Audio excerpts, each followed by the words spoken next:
It's Tuesday, Tuesday, Tuesday, the day that time forgot. That's right. Hello. Hello. A woozy good evening to you. Woozy. Woozy. Woozy, woozy, woozy.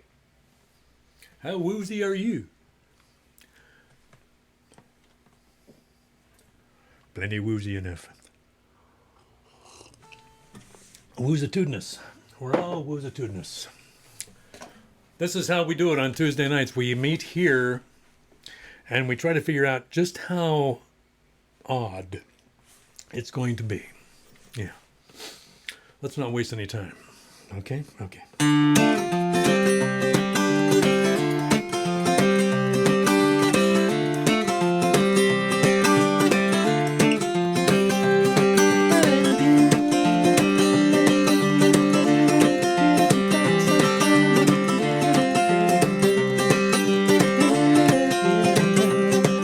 The sun's staring in through the windows, and he's circling the house as he goes. And he's not trying to make any trouble, he's just doing his job, I suppose. Pain like a 3 a.m. phone call, the doctor say it's all in your head.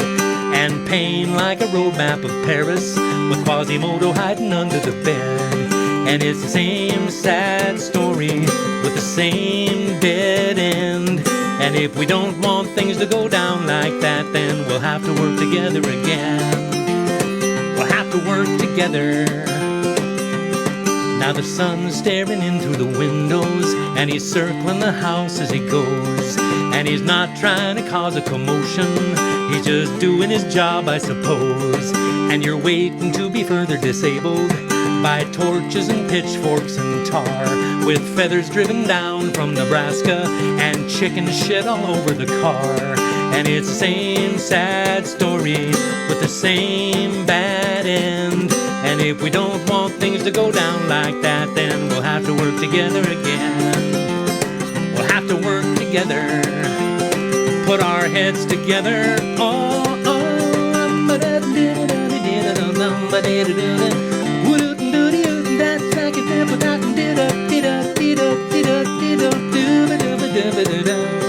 Now the sun's staring in the windows, and he's circling the house as he goes. And he's not trying to hurt anybody, he's just doing his job, I suppose. And you don't mean to sound so pathetic, but there's serious things to discuss, like how hatred has tainted the water, both outside and inside of us. And it's the same sad story with the same sad end.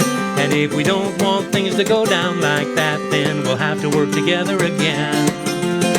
Put our hearts together, remember how to work together. Ooh, up, up, up. And it's the same sad story with the same dead end. And if we don't want things to go down like that, then we'll have to work together again.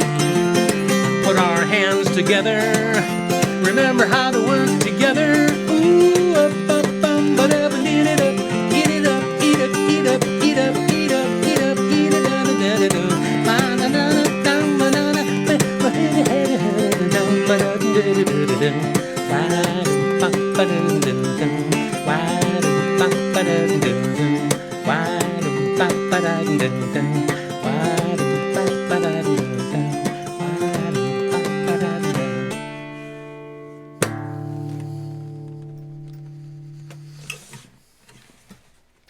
Good evening, and welcome to the treehouse.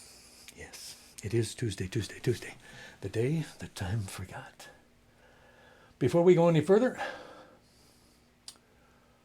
hold on, where did it go? Where did it go? There it is. We have to bid a fond farewell to one of our compadres, somebody that I owe a great deal to personally.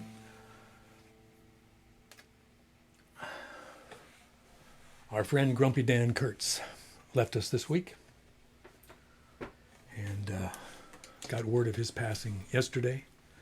He was the proprietor of Grumpy D's Coffee House, one of the places here in town where a lot of us found a place to play, found a home, found a community of people, curated by that guy, Grumpy Dan, Dan Kurtz. He will be long remembered in this community, both a community of musicians and just the Ballard neighborhood. 7001 15th Avenue Northwest. Grumpy D's Coffee House remains open. And to Dan's family and to the people that loved him and were closest to him, the folks who worked at Grumpy D's, we send out our best wishes, and we wish Dan a rockin' journey. He was a great guy. He didn't want people feeling sorry for him. He lived through a lot of stuff, and he was upbeat. He was supportive, and he gave us all a home, and we needed that. So, thank you, Grumpy Dan. Thank you, Dan Kurtz, for what you gave us. Anyway, wanted to do that first. Hard to start on a sad note, but let me bring it back by playing one of Dan's favorite songs.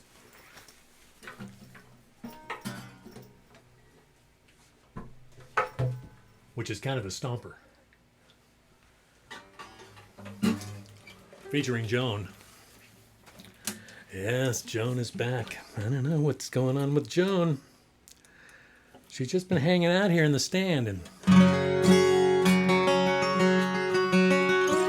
when she's hanging out in the stand, she tends to get picked up and played. What are you going to do? What are you going to do? Going to play one of Dan's favorite songs. He loved this song. He didn't need to hear the whole story about how Diane and I got together when we were 50 years old and everything we learned from each other about communication, some of which we're going to go into in some poetry tonight too.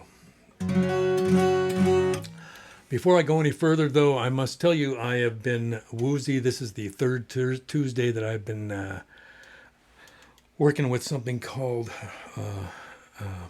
benign paroxysmal positional vertigo. And I've been alternating sleeping flat on my bed, waking up too dizzy to drive or walk well, sleeping sitting up in my bed and doing untold damage to the bursitis in my right hip, sleeping upright in my recliner and doing strange things to my neck. So it's like you get to a certain age, you got to pick the thing you're doing to fix the one thing is going to aggravate the other thing. What are you going to do? What are you going to do? So I told myself tonight that if I'm not feeling it, then I'm going to just make it a short night. So, and that may happen sometime, folks, because in the summertime, my health tends to be a little more like this. I feel like, if I save up all week, I got enough papa in my calliope for an hour on a Tuesday night, don't I? I don't know. We're going to find out together. Not just tonight, but on an ongoing basis. Dan Kurtz loved How Long You Gonna Wait. Whenever I would start playing, he'd say, oh, this is one of my favorites.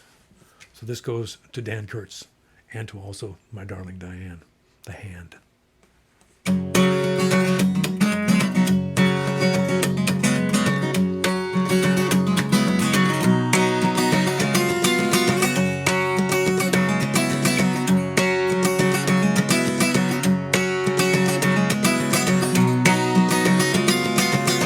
You're waiting for the perfect moment, a time when she least expects it. You're gonna finally tell her how you really feel.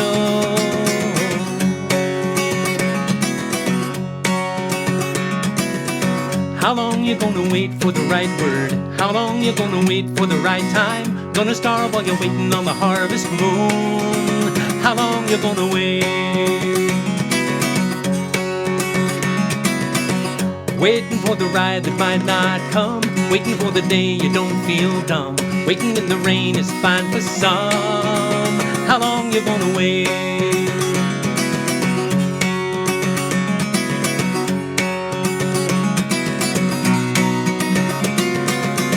You're waiting till you think she's ready. You're waiting till the market's steady. You're waiting till the kids are out of school. You're waiting till you get a haircut. You're waiting till you lose that 10 pounds. You're waiting till you deal with all of your shit. How long you gonna wait? How long you gonna wait for the right word? How long you gonna wait for the right time? Gonna starve while you're waiting on the harvest moon. How long you gonna waiting for the ride that might not come?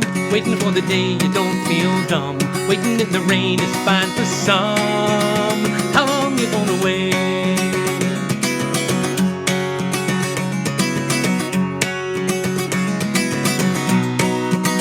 How long you gonna wait?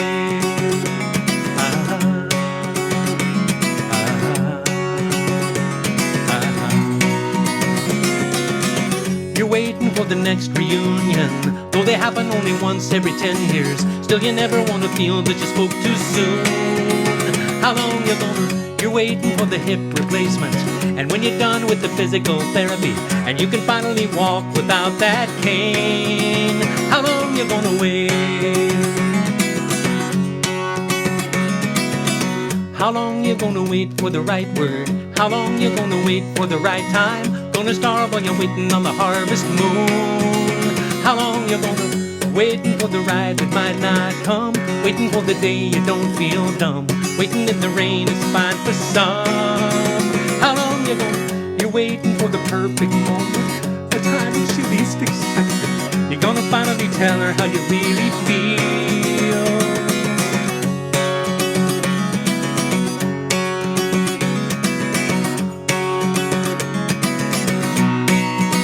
How long you gonna wait?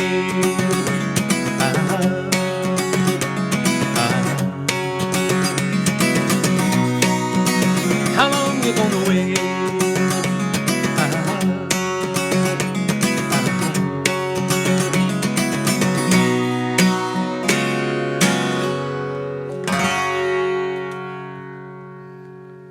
For Grumpy Dan.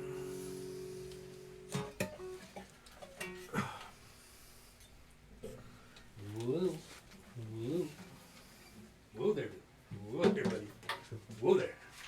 Oh, wait. Here cometh the hand. I did not leave a path for the hand to make it in. Oh, bless you. Bless you. Mm-hmm.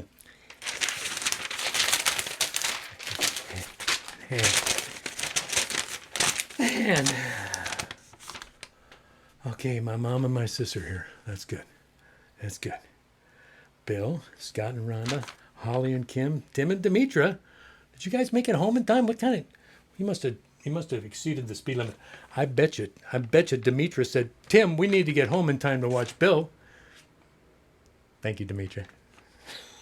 Katrina. Hey, Katrina. Are you in Pennsylvania? Where are you? You're in. Oh my God. I've lost it. I'm sorry. Joseph Webb, Liana White. Hey, Liana. And Val Stanford. A couple of Westminster basement types here. That's excellent. Well, good, because I'm going to need all the support I can get tonight as we delve into Adrienne Rich. I told you I needed to earn my way to Adrienne Rich. I don't know if I've made it or not. Hold that for me, will you? Thanks. I'm going to pull this over. This is my stool. Yeah. Well, I'm sorry, but I'm a little wobbly tonight. Wimpy, wampy, wambly. And this will help. At least during the poetry section. Okay? That okay?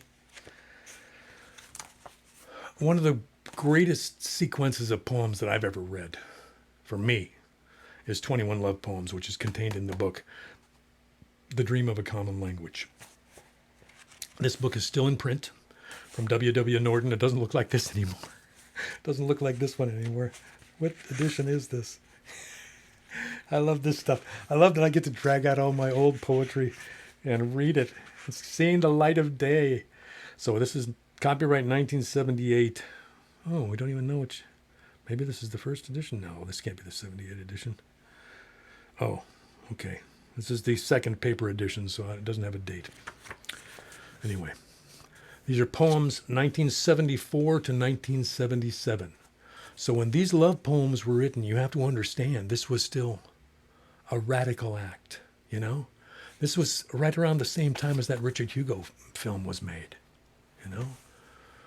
A woman declaring her love for another woman was a different thing in 1974. It just was.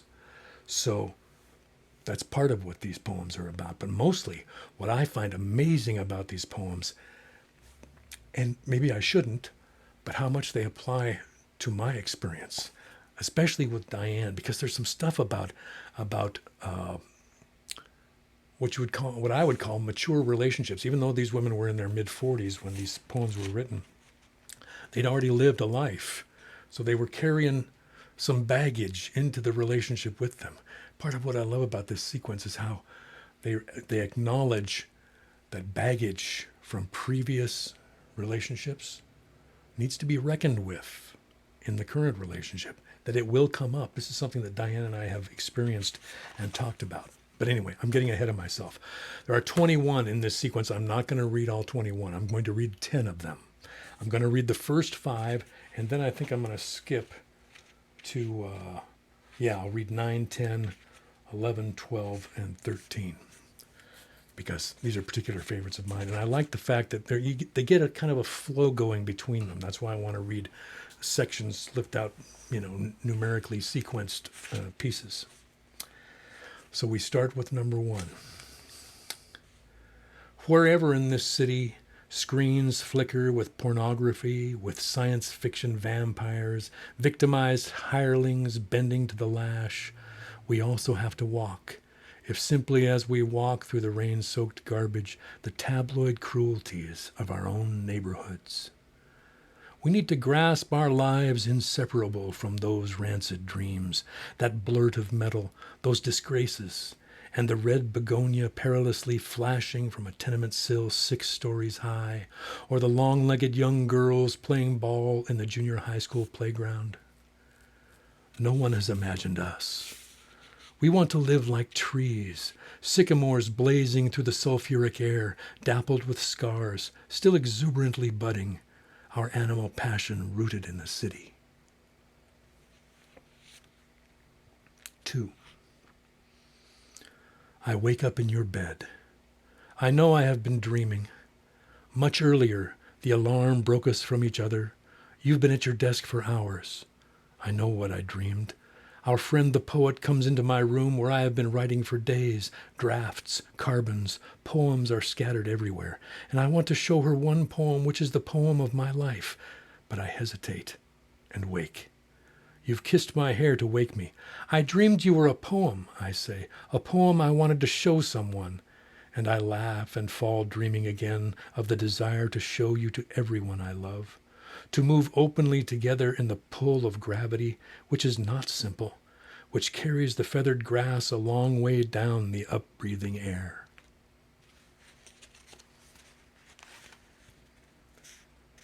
3. Since we're not young, weeks have to do time for years of missing each other. Yet only this odd warp in time tells me we're not young. Did I ever walk the morning streets at 20, my limbs streaming with a purer joy? Did I lean from any window over the city, listening for the future, as I listen here with nerves tuned for your ring? And you move toward me with the same tempo. Your eyes are everlasting, the green spark of the blue-eyed grass of early summer, the green-blue wild cress washed by the spring. At 20, yes, we thought we'd live forever. At 45, I want to know even our limits. I touch you knowing we weren't born tomorrow, and somehow each of us will help the other live, and somewhere each of us will help the other die.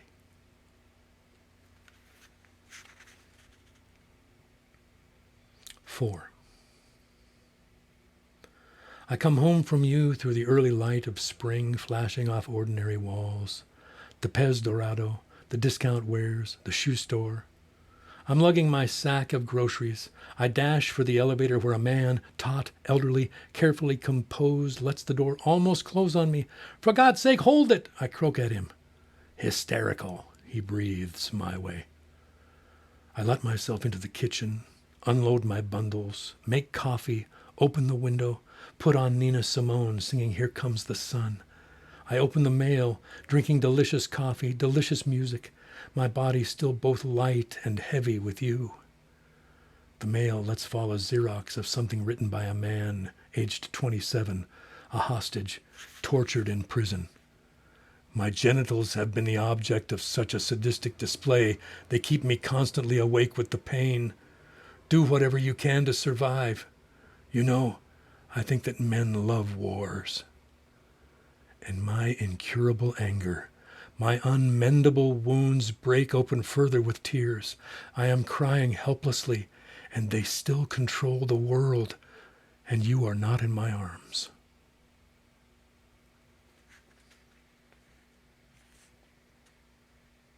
Five. This apartment full of books could crack open to the thick jaws, the bulging eyes of monsters easily. Once open the books, you have to face the underside of everything you've loved. The rack and pincers held in readiness, the gag even the best voices have had to mumble through, the silence burying unwanted children, women, deviants, witnesses in desert sand. Kenneth tells me he's been arranging his books so he can look at Blake and Kafka while he types. Yes, and we still have to reckon with Swift loathing the woman's flesh while praising her mind, Goethe's dread with the mothers, Claudel vilifying Gide, and the ghosts, their hands clasped for centuries, of artists dying in childbirth, wise women charred at the stake, centuries of books unwritten piled behind these shelves. And still we have to stare into the absence of men who would not, women who could not, speak to our life, this still unexcavated hole called civilization, this act of translation, this half-world. Adrienne Rich. She's not easy. She's not easy. But she's beautiful. It's beautiful stuff. We'll come back. I'm going to read some more here in a little while, if I make it. Wow, it's already 7:23. Where does the time go? And here I was worried that I wasn't going to be able to. No, whoa, don't fall down, though. If I do fall down, I'm sure it'll be funny. I'll try to make it as humorous as I can. Okay. All right. Alrighty. Let's see. Cindy Snyder, are you out there? I see Lori Trout. I see Linda Rosales. I see Joseph Webb. Mike Buckman. Cool. Oh, Mike. I could have done How Deep Is Your Well. But I'm not tuned for it. I'm sorry.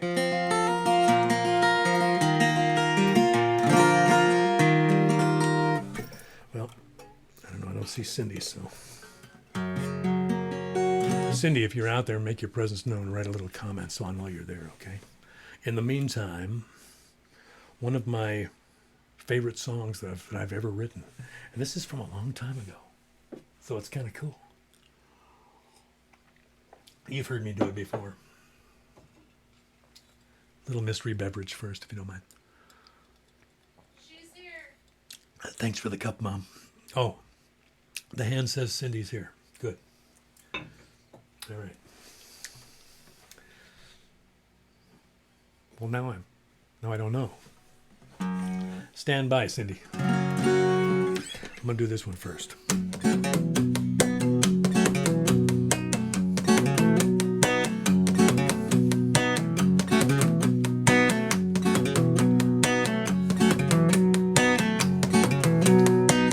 When I was in, I wrote this when I was like 28, and I felt like an old guy.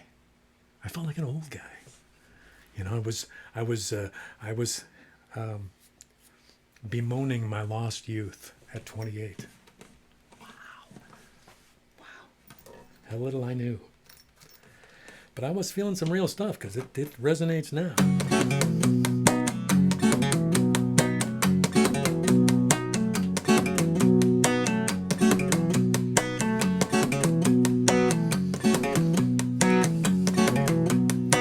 I shouldn't be walking around. I shouldn't be thinking this way. poison reservoirs and toxic waste squads. It's such a gray, ugly day. Wish I was over at John's. Always got a joke to tell. Beer in the refrigerator and smoke in the pipe. It's so comfortable going to hell. I remember when we were just kids, we were reading comic books and watching TV. We were immortal in a limited way, and the bad guys were easy to see.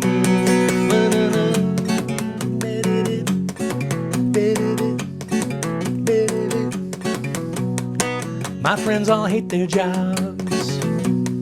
None of us can afford to quit. A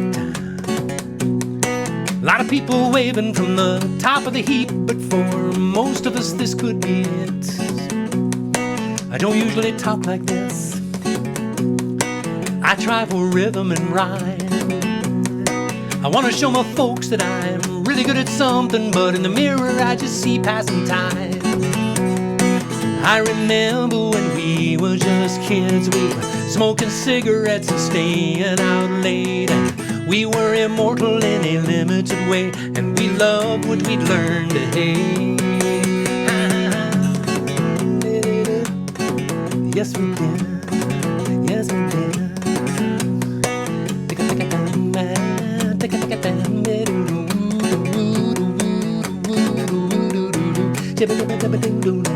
Walk it down, walk it down, walk it down, walk it down, walk it down, walk it down, baby, don't zap it, zap it, baby, don't know when it, let out, body, what up, what up, what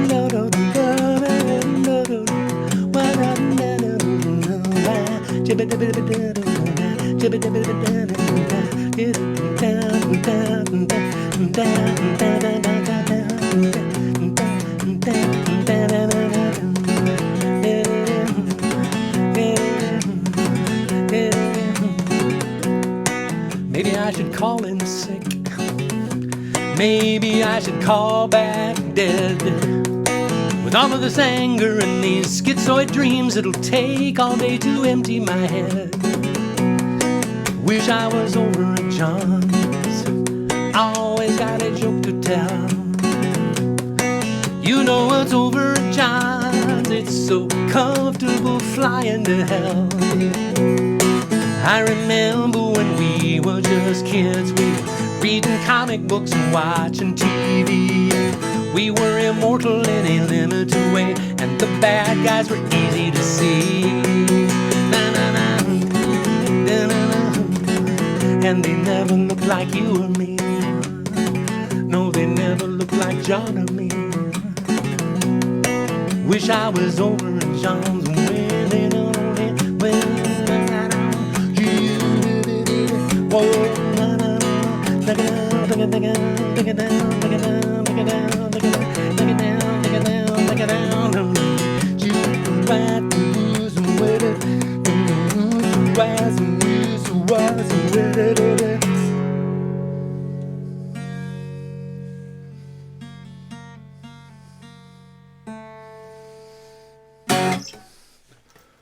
Comfort, it's called. It's called Comfort. That's what it's called.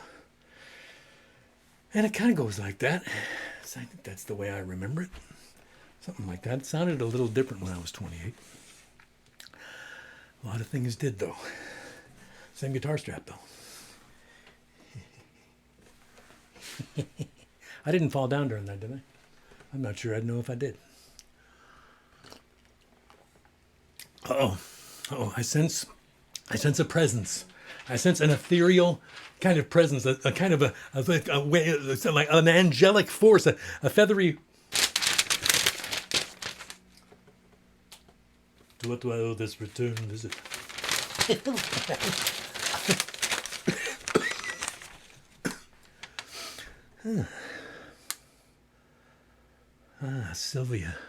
Sylvia Robertson's out there. That probably means Ramu's out there too. Probably playing his hand drum along with me. Sometime we got to figure out how to hook us up. Good to see you guys. Bill Kaufman. Cool. Mark Kenny. Loves the line, "We were immortal in a limited way." Thank you, Mark. Thank you. Thank you, Bill and Sharon, for being here. They're from Pennsylvania. They're from back east. They're up late. You guys are up late. You don't have to stay all the way through, you know. Okay. Cindy, I hope your internet has not failed yet. Still upright. Thank you, Lori. There's Sylvia. There's Bill Kaufman. If I lean forward, I can see the names. I can't read the comments. My eyeballs are all fuzzy tonight. Do they look fuzzy? Fuzzy. I got the fuzzy eyeball. I was thinking that picture I had on my cover of my page. It looked like I was my eyes were just a little bit off.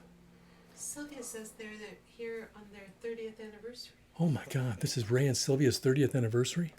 That's right. That That's right. It is their 30th anniversary. Today's the day. Wait a minute.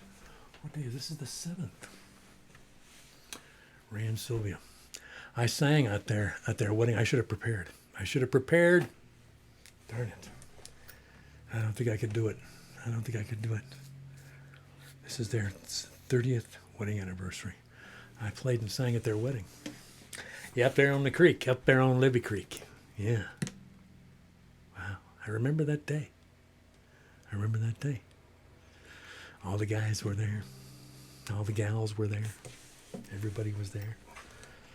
The respirator was there. The respirator! Happy anniversary, Ray and Sylvia. Yeah. Okay, wow. It's also Pete's birthday. C&P Coffee Company. Pete, his birthday is today. My old friend Gene Burnett, his birthday is today. My old friend Scotty B from over there in Chelan, Scott Beaton. It's his birthday today. Happy birthday, all you guys. And John Tossi. Yeah, from the bus yard. John Tossi. It's John's birthday today, too. Okay, so this is for Cindy. Well,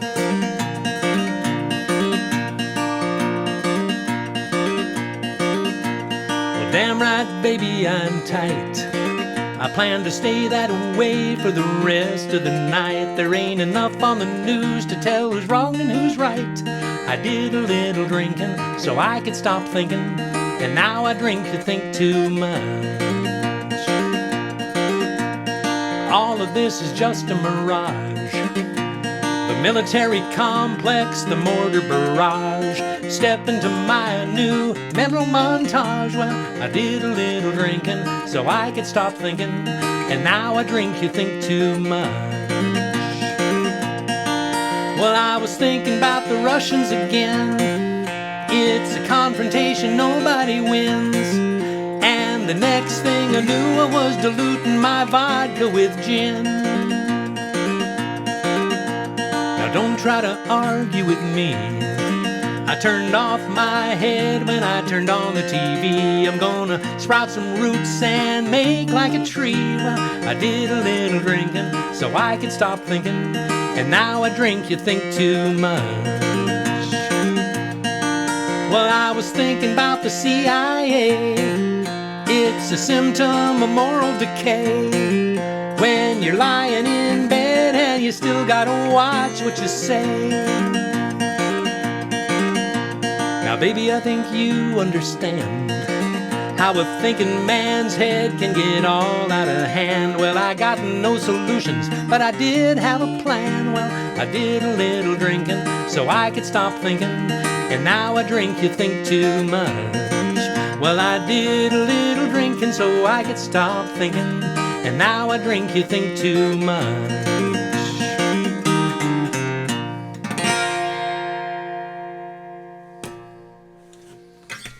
There you go. That's one of Cindy's favorites. Now, Cindy sometimes has trouble hanging on to us. That internet connection where she's at, it's a little wanky. It's a little wampy. It's a wambly. You know, it's kind of like Bill. It's woozy. It's a woozy internet connection, so I hope it held on. And here's to a stronger internet connection for everybody. Here's to high-speed internet for everybody. I have found that an Ethernet cable helps me. When I rely on Wi-Fi, well, I'm sorry. I need wires. I'm from a generation that needs wires, people. I'm sorry. You see, here's some wires right here, you know. Got wires all over the place. You got wood, you got wires, you got words, you got music, you got the whole. Sorry, I lost control there for a second. Oh, we should probably. I gotta finish. Hold on. You gotta let me. Okay. Adrian, where are you? Where the hell are you? Love poetry. I love poetry and I love poetry. And this is some of my most loved love poetry. You should get this book. It's a great book all the way through. What I want to say about Adrienne Rich is that her personal poems, the poems about about her life, are the ones that grab me because that's the kind of person I am.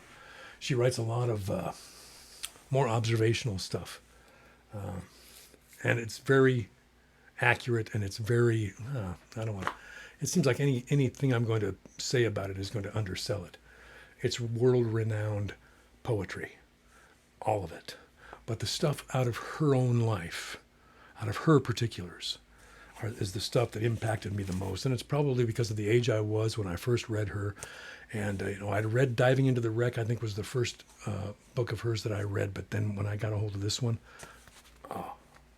I've been through this book front to back more times than I can count. So, but it's always this middle section, the 21 love poems.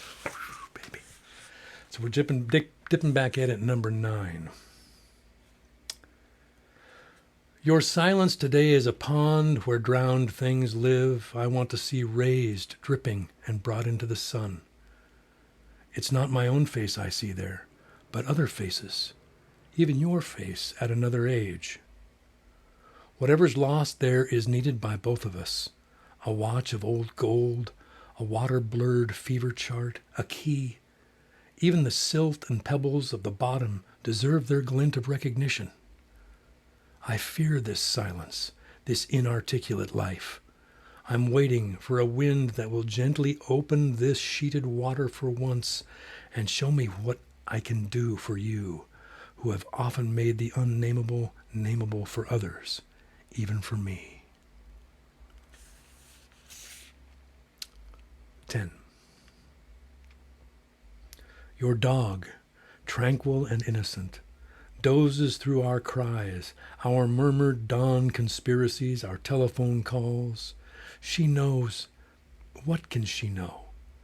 If in my human arrogance I claim to read her eyes, I find there only my own animal thoughts, that creatures must find each other for bodily comfort, that voices of the psyche drive through the flesh further than the dense brain could have foretold, that the planetary nights are growing cold for those on the same journey who want to touch one creature traveler clear to the end, that without tenderness we are in hell.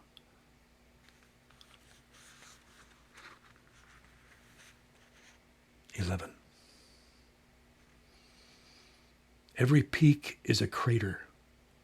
This is the law of volcanoes, making them eternally and visibly female. No height without depth, without a burning core, though our straw souls shred on the hardened lava. I want to travel with you to every sacred mountain smoking within like the Sibyl stooped over her tripod.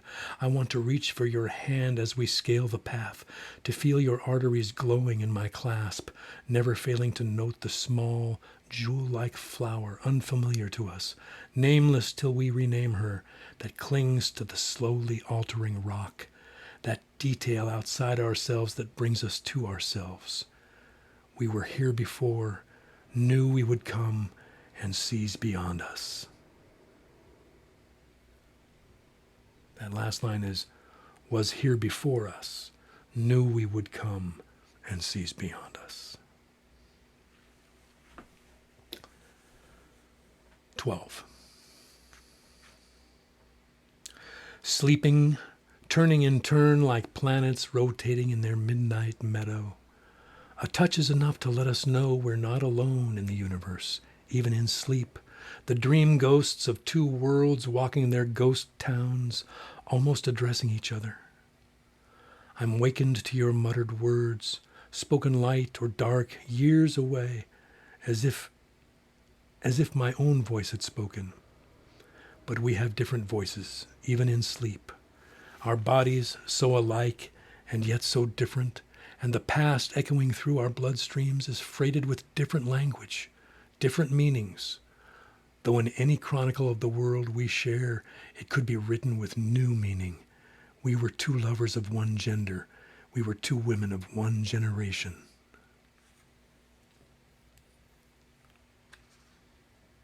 "13.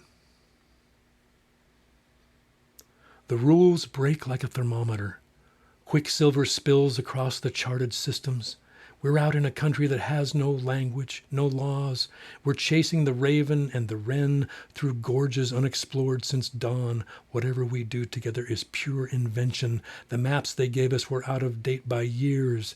We're driving through the desert, wondering if the water will hold out.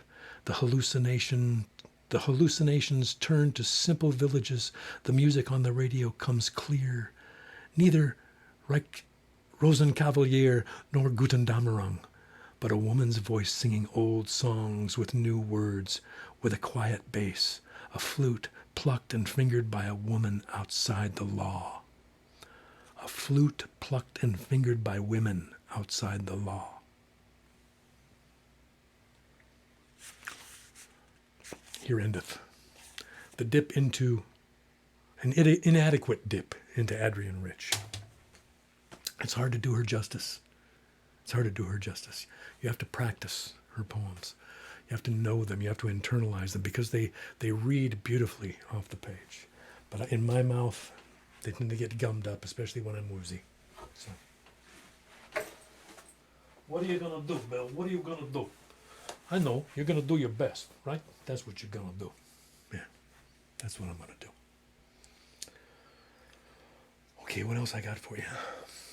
You want to hear something I haven't played much? Want to hear an old one?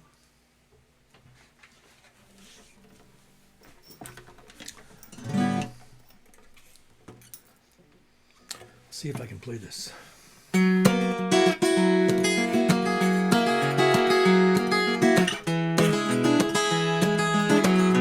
Ramu remembers this.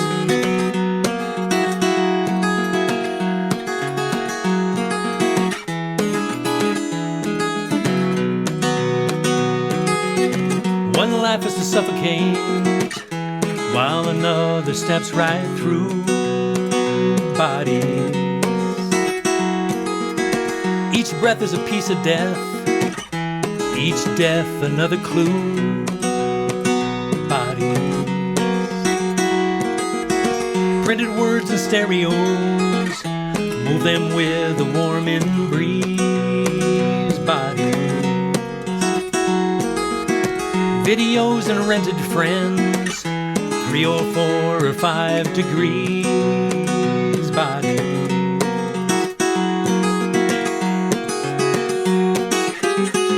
bodies left out there in the galaxy, bodies with no luck, no history, bodies that are nothing more than information. One is you and one is me.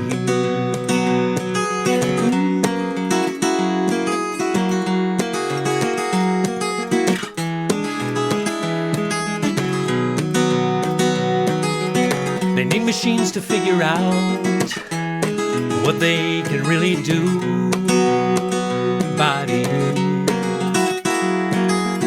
they need a shrink who will point and laugh, just like someone they once knew. Bodies,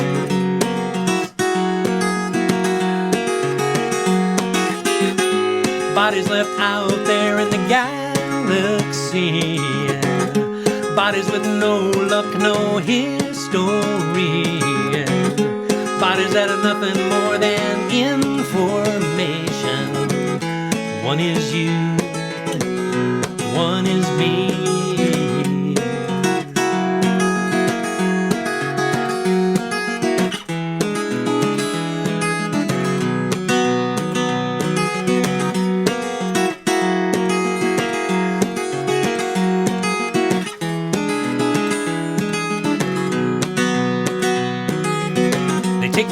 liquor easily or douse their butts in caviar bodies. They inhabit some real estates, take vacations by some car bodies. Some of them are arty types and tend to have more hair on their body. They dry up and they blow away, and their work becomes their body.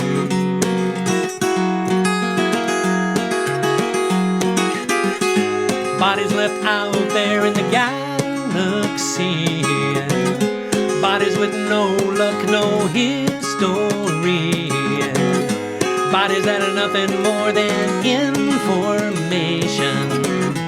One is you, one is me.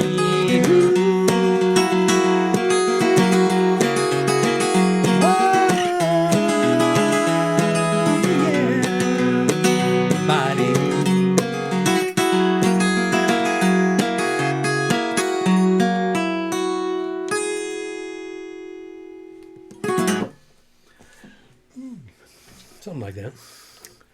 Something like that. That's called Bodies. That's from an album called The Water Dance. Yes, sir. I don't know. The fingers ain't flying like they supposed to. They ain't flying like they used to was. That's all I can say. They ain't flying like they used to was. But then what is?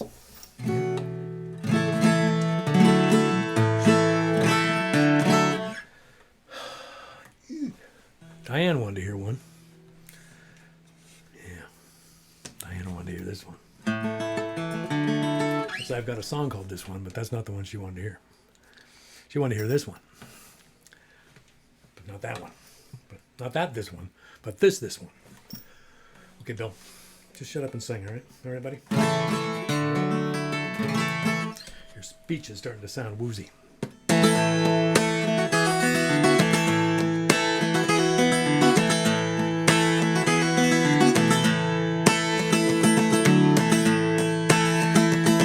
There's a man at the edge of Elliott Bay with a canvas in his hand. He's waiting for the ghosts of the pioneers to swim back to the land. He turns toward the skyline, not an inch of open ground.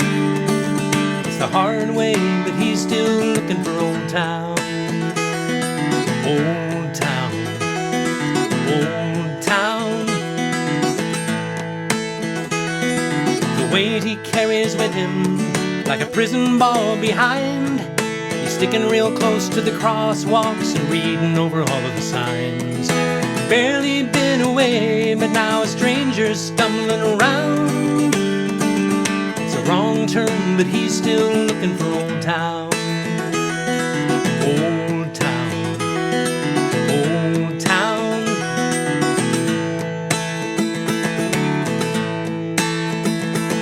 The scattered shapes and shadows that wash across his sight, like neon glare on wet cement or fog falling out of the night. The slope of huddled shoulders and the raindrops running down to fill the cracks in the sidewalks of Old Town. Old Town, Old Town.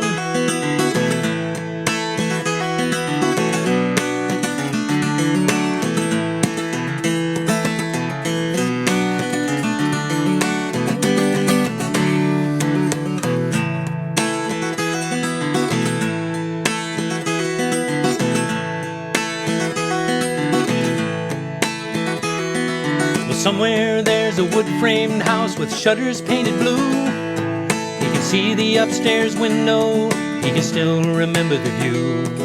The tree that swayed into his reach and climbing slowly down to walk the wet, rutted streets of Old Town. Old Town, Old Town. And the colors he remembers are blue and green and gray. The smells are all of tide lines and wood smoke floating away. The sounds of fallen timber and the hammer's steady pound to leave a clue for those who sift through Old Town. Old Town, Old Town.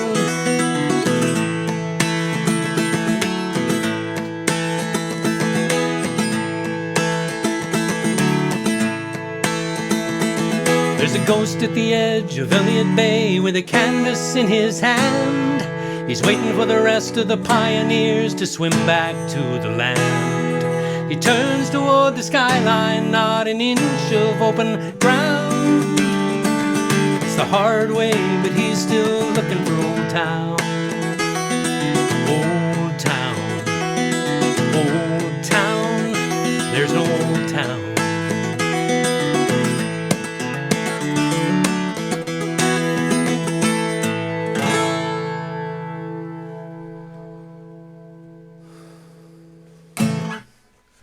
I remember when I wrote that, I wanted to write an epic. I wanted to write an epic, historical epic. I wanted to write, you know, the lonesome dove of the great Northwest. That's what I wanted. Anyway, yeah. Maybe someday, huh?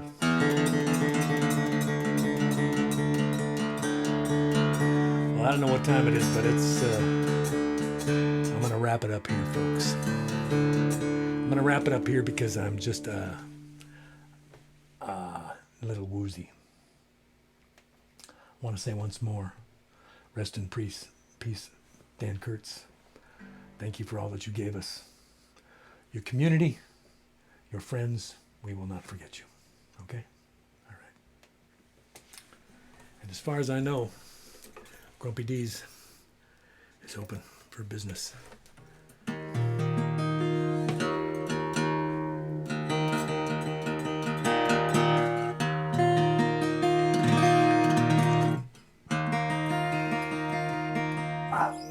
Hey, Holly, Val,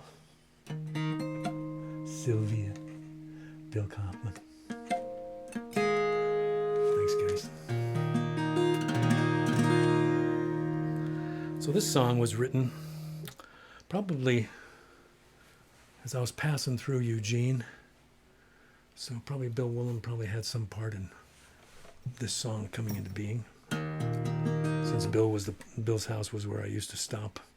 I was passing through Eugene, and Jim was with me on this trip. So Jim and I think we traveled together only twice, maybe 3 times.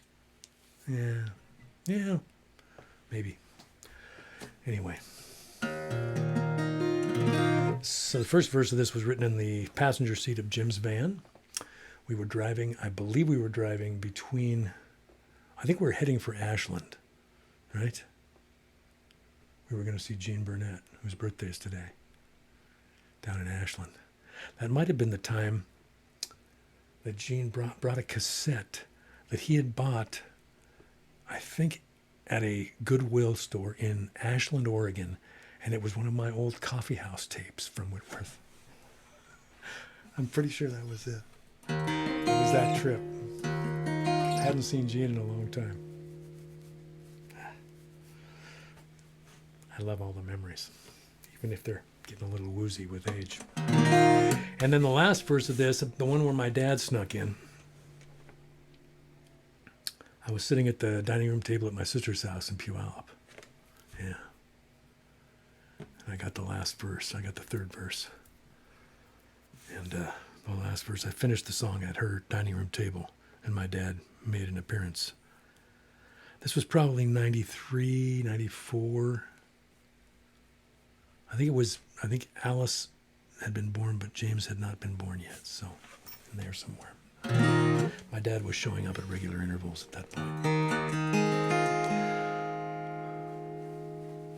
Thanks for your patience with Adrienne Rich. She's definitely worth getting into, and I'll probably go back to her. I started reading those poems, and suddenly I'm starting at the beginning of that book, and I'm reading all the way through it again. It's an amazing volume. Should have it on your poetry shelf, your ever-expanding poetry shelf. Yes. Should have about 8 poets on there now. I think I've done 8. Yeah. This is called Safe in the Sound.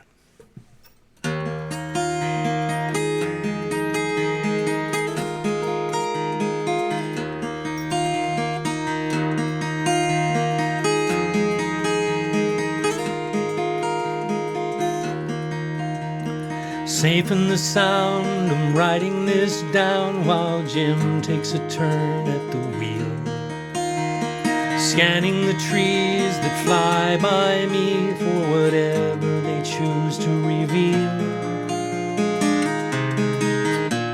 And I have no explanation as the car wheels into the town. It's a newfound field of sensation to arrive here safe in the sound. Safe in the sound, I look to the crown at the top of a stairway of hills.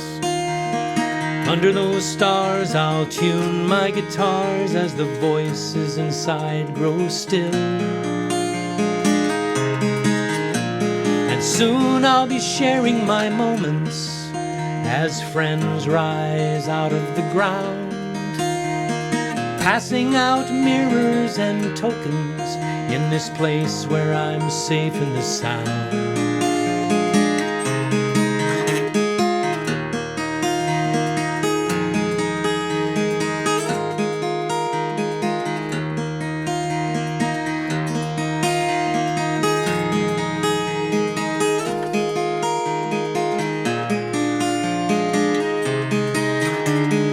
Safe in the sound, I feel you smile down from your house out in back of the blue. And maybe I'm through now crying for you as if only your body were true. And tears still rise to the surface when your voice echoes back around. But it comes with a tune and a purpose now that I'm safe in the sound. Safe in the sound, I'm writing this down like a page from a mystery play, scanning the trees that fly by me as the sun closes down on the day. And I have no explanation as the car wheels back into town. It's a newfound field of sensation to come home safe in the sound.